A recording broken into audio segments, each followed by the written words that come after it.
Student welcome to my channel Ajay sir UP. दोस्तों आज आपके लिए मैथ का पेपर लेकर आया हूं जो बोर्ड एग्जाम के लिए बहुत ही इम्पोर्टेंट है। जिन स्टूडेंट का 27 फरवरी का पेपर है उनके लिए यह वीडियो बहुत ही इम्पोर्टेंट है। सबसे पहले हम निर्देश देख लेते हैं। आपको 3 घंटे 15 मिनट आपको पूरा एग्जाम को देना है। फिर इसमें पहला निर्देश क्या करना है, सभी प्रश्न करना अनिवार्य। आपको पूरा क्वेश्चन करके आना है। इसमें 2 खंड हैं आ और बा। तीसरा क्या कहला, इसमें 20 बहुविकल्पीय प्रश्न है। 20 बहुविकल्पीय प्रश्न, इसका उत्तर आपको OMR शीट पे देना होगा। ठीक है, आपका व्हाइटनर का प्रयोग बिल्कुल नहीं करना पड़ेगा। खंडवा से आपको कितने नंबर हैं, 50 नंबर और 20 नंबर आपको OMR शीट पे देना है। जितने भी स्टूडेंट क्लास 10 की तैयारी करें उनके लिए ये आज का वीडियो बहुत ही इंपॉर्टेंट होने वाला। अगर आप ये वीडियो देख लेते तो इसमें वैसे आपको बहुत से क्वेश्चन बोर्ड एग्जाम में देखने को मिल जाएंगे। तो सीधा हम आते हैं क्वेश्चन पे। क्वेश्चन हमारा पहला क्या है, पहला खंड आ देख लीजिए आप लोग। खंड आ कह रहा बहुविकल्पीय प्रश्न है।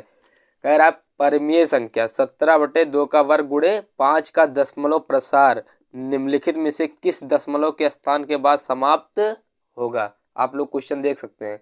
पहला ऑप्शन है ये, दूसरा क्या है वी, तीसरा सी और चौथा ऑप्शन क्या है डी। तो आपका ऑप्शन नंबर कौन सा सही हो जाएगा, वी। आप लोग वीडियो को अंत तक जरूर देखें, हम आपको सॉल्यूशन के साथ बताएंगे। आपका ऑप्शन नंबर ये कौन सा हो जाएगा, दूसरा होगा। इसी तरह हम क्वेश्चन नंबर दूसरे पे आते हैं। क्वेश्चन नंबर दूसरा हमारा क्या कह रहा है, आप लोग देख सकते हैं। कह रहा है बिंदु -3, 5 की y अक्ष से दूरी होगी। बहुत ही अच्छा, बहुत ही सरल क्वेश्चन है। ठीक है, कह रहा है कि -3, 5 की y अक्ष से दूरी होगी। तो आप लोग देख सकते हैं, इसको हम क्या मान लेते हैं, यक्स मान लेते हैं और इसको क्या मान लेते हैं, y। जब y अक्ष से दूरी पूछ रही तो आप यक्स अक्ष को बताएंगे। अब जब यक्स अक्ष से पूछ रही तो किसको बताएंगे, y अक्ष से। तो y अक्ष से दूरी पूछ रही, ध्यान देना कहाँ से पूछ रही है, y अक्ष से दूरी पूछ रही है। तो यक्स अक्ष के लिए आपका क्या हो जाएगा, -3। आपका ऑप्शन नंबर पहला ही सही हो जाएगा। आपका ऑप्शन नंबर पहला ही सही हो जाएगा। इसमें कुछ करना नहीं था, बस इतना, इसको आपको ओमार शीट पे देना था। क्वेश्चन नंबर हम तीसरे पे आते हैं। तीसरा क्वेश्चन भी ऐसे है। कह रहा संख्या 144 के अभाज्य गुणनखंड। कह रहा संख्या 144 के अभाज्य गुणनखंड में अभाज्य गुणनखंडों की घातों का योगफल होगा। कह रहा है कि आप गुणनखंड कीजिए, उनके घातों का योगफल क्या होगा, चारों ऑप्शन में से आपको बताना है। तो 44 आप वैसे ही देख सकते हैं, कितना है 44।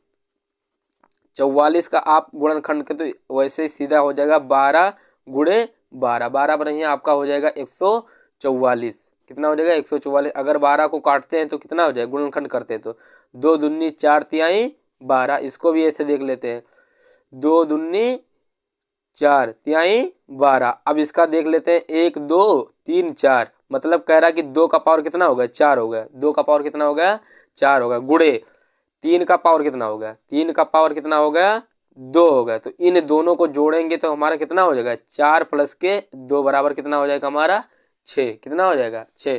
तो इसमें देखिए कहीं 6 ऑप्शन है, आपका ऑप्शन नंबर डी, आपका ऑप्शन नंबर डी वाला सही होगा। इसी तरह क्वेश्चन नंबर हम 4 पे आते हैं। क्वेश्चन नंबर 4 भी सेम ऐसे है। कह रहा है कि दिया गया लासा, क्वेश्चन नंबर 4 कह रहा है दिया गया लासा 132, 288 = 3168। तो मासा 132, 288 होगा। कह रहा है आपको लासा दे रखा है तो आपको क्या पूछा, इससे मासा पूछा। आपको क्या पूछा है, मासा पूछा। तो आप कैसे ज्ञात करेंगे, आप एक फार्मूला जानते होंगे, महत्तम समाप वर्तक बराबर क्या होता है, मतलब मासा बराबर क्या होता है, दोनों संख्याओं का क्या होता है, दोनों संख्याओं का गुणनफल। गुणनफल बट्टे हमारा क्या हो जाता है, लासा।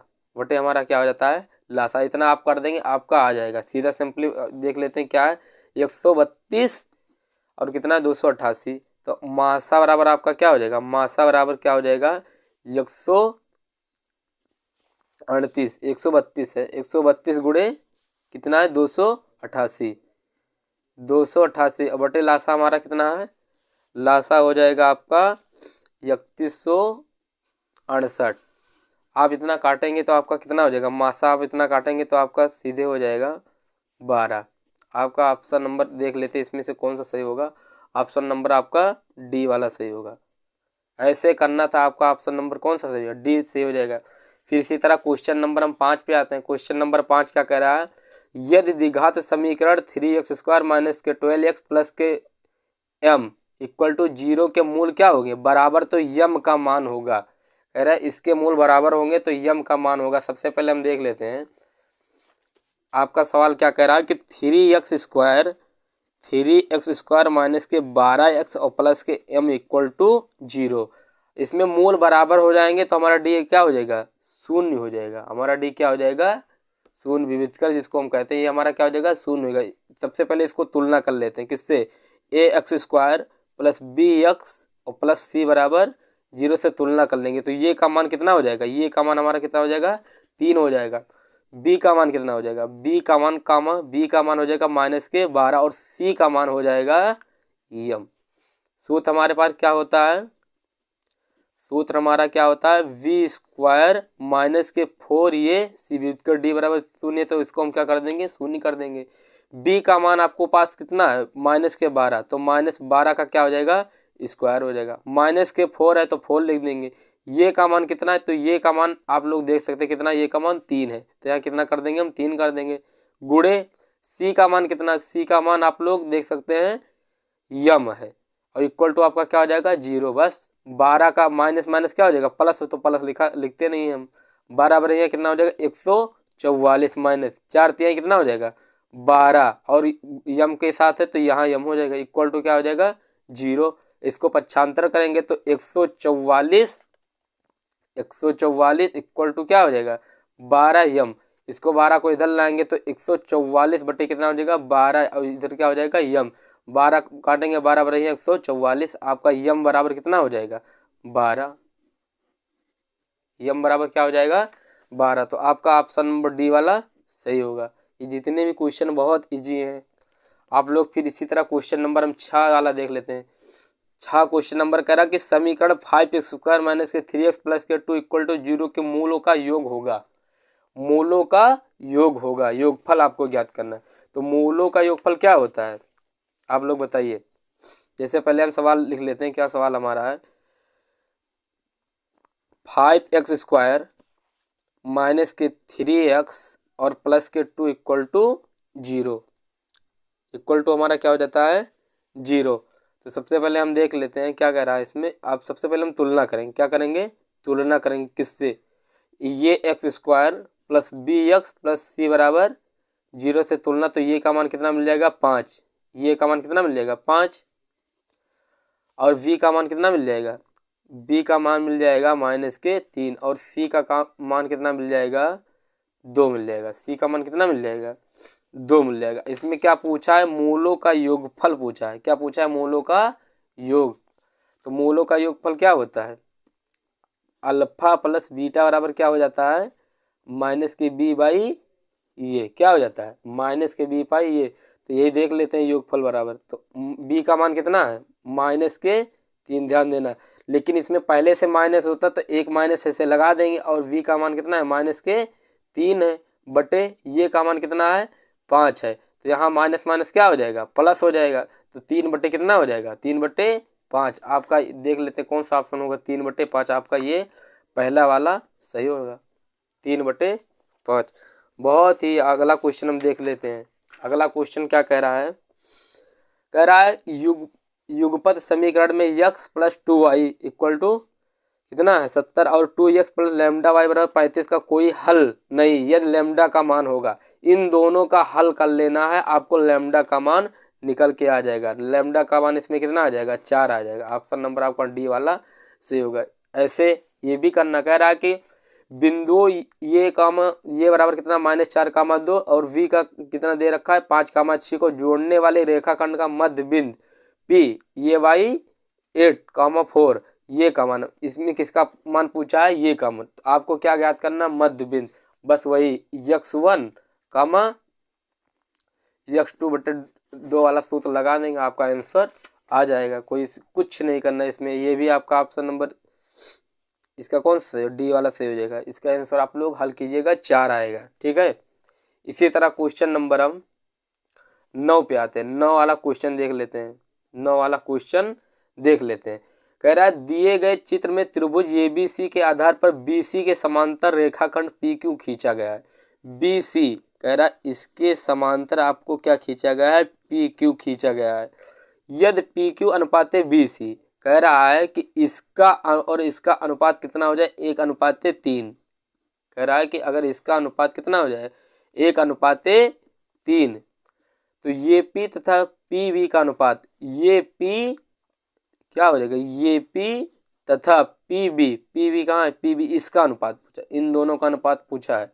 आप लोग कितना बताएंगे, इसका अनुपात हो जाएगा 1:2। आपका ऑप्शन नंबर सी वाला सही हो जाएगा। कुछ करना नहीं, बहुत ही सरल क्वेश्चन है। इसी तरह क्वेश्चन नंबर हम 10 पे देख लेते हैं।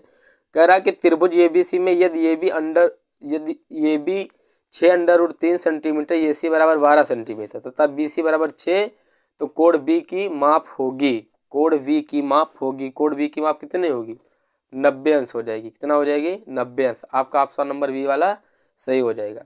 क्वेश्चन नंबर हम 11 पे आते हैं। 11 नंबर क्या कह रहा है, कह रहा है दो समरूप त्रिभुजों के क्षेत्रफलों का अनुपात 16:25 है। ध्यान देना कितना है, 16:25। तो त्रिभुजों की संगत भुजाओं का अनुपात क्या होगा, इनका जो अनुपात है, इससे सीधा बहुत शॉर्ट ट्रिक आपका कितना दिया रखा है, अंडर रूट के अंदर देख लेते हैं, 16/25। ठीक है, अंडर रूट हटाएंगे तो कितना हो जाएगा, 4 चौक 16 और 50 25, 4/5, मतलब 4 कितना हो जाएगा, 4:5।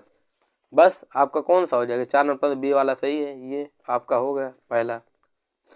इसी तरह क्वेश्चन नंबर हम 12 पे आते हैं। 12 भी ऐसे कह रहा है चित्र ये भी बराबर 3 सेंटीमीटर, ये सी बराबर 6 सेंटीमीटर, बी डी बराबर 2 सेंटीमीटर और सी डी बराबर 4 सेंटीमीटर।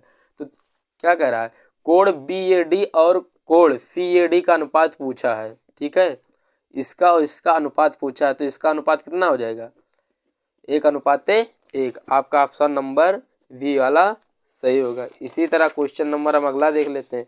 अगला क्वेश्चन भी ऐसे है, ये बहुत ही आप लोग देखते ही तुरंत हल कर देंगे। क्या करा, साइन 61/cos59 का मान, इसका मान कितना हो जाएगा, 1 हो जाएगा। इसमें तो कुछ करना नहीं, आंख बंद करके आप लगा सकते हैं। क्वेश्चन नंबर 14 देख लेते हैं। कह रहा है चित्र में बिंदुओं का बिंदु ये तथा पी से देखने का अवनवन कोण, किसकी बात कर रहा है, ध्यान देना, अवनवन कोण। हम यहाँ से देखेंगे अवनवन कोण। ठीक है, ये कोण देखिए आप में इसमें 2 त्रिभुज देख रखा है। जैसे यहाँ से हम देखेंगे क्यू पी, वो पी क्यू, एक त्रिभुज ये होगा और एक त्रिभुज वो ये वी, 2 त्रिभुज है, इनका अवनवन माप होगा तो एक 45, दूसरा क्या हो जाएगा, 30 हो जाएगा। तो आपका ऑप्शन नंबर कौन सा सही हो जाएगा, बी सही होगा। क्वेश्चन नंबर इसी तरह हम आते हैं 15 नंबर पे। 15 नंबर कह रहा है यदि एक वृत्त का परिधि का क्षेत्रफल संख्यात्मक रूप से समान है, संख्यात्मक रूप से समान, तो उस वृत्त की त्रिज्या होगी, क्या होगी त्रिज्या, उसकी त्रिज्या कितनी हो जाएगी, 2 हो जाएगी। कितनी हो जाएगी, 2 हो जाएगी। क्वेश्चन नंबर 16 पे देख लेते हैं। 16 क्या कह रहा है, कह रहा है एक ठोस धातु के घनाभ जिसकी बीमाएं 9 मीटर गुणे 8 मीटर गुणे 2 मीटर को पिघलाकर 2 मीटर के कोर घन बनाए गए, इस प्रकार घनों की संख्या ज्ञात कीजिए, संख्या ज्ञात कीजिए। तो आपका कौन सा ये हो जाएगा, आपका ऑप्शन नंबर 18। ये हम कैलकुलेट सब किए हुए हैं, कितना हो जाएगा आपका 18 हो जाएगा। माध्य निकालना है, इसमें क्या निकालना है, माध्य निकालना है। ये भी आपका हो जाएगा 21.5। ये बहुत ही सब ऐसे ही क्वेश्चन है, कुछ करना नहीं रहेगा ऐसे। क्वेश्चन नंबर 18 देख कर रहा है यदि दिए गए आंकड़ों का समांतर मध्य बहुलक क्रमशः कितना 28, 16 माध्यिका होगी। कह रहा है इसका माध्यिका ज्ञात करना, क्या ज्ञात करना है, माध्यिका। तो माध्यिका इसका कितना हो जाएगा, 23.5 हो जाएगा। फिर बंटन का बहुलक वर्ग पूछा है, बंटन का क्या पूछा है, बहुलक वर्ग। तो ये आपका हो जाएगा 3 और 5। आपका ऑप्शन नंबर कौन सा सही हो जाएगा, बी हो जाएगा। फिर क्वेश्चन नंबर 20 पे आते हैं। क्वेश्चन नंबर 20 क्या कह रहा है, बंटन का, इसमें आपको n/2 याद करना पड़ेगा, बंटन वाला माध्यिका का वर्ग होगा। तो इसमें आपका कौन सा सही हो जाएगा, आप लोग बताइए जल्दी। ये क्वेश्चन आप लोग हमको कमेंट में जरूर बताएंगे। फिर हम आते हैं खंड बा पे। खंड बा देख लेते हैं। कह रहा है सिद्ध कीजिए कि √ एक अपरिमेय संख्या। ये हर साल पूछा जाता है, ध्यान दीजिए। कभी √2 करके पूछ लेगा, कभी 3 करके पूछ लेगा, कभी 5 करके पूछ लेगा। इतने में से एक ना एक आता है, 2 नंबर का क्वेश्चन रहता है। आप लोग देख सकते हैं। ये भी फिर आप लोग इसका हल हम नेक्स्ट वीडियो में लाएंगे। तब तक आप लोग चैनल पे नए हो तो चैनल को सब्सक्राइब कीजिए। फिर हम मिलते हैं नेक्स्ट वीडियो पे। जय हिंद।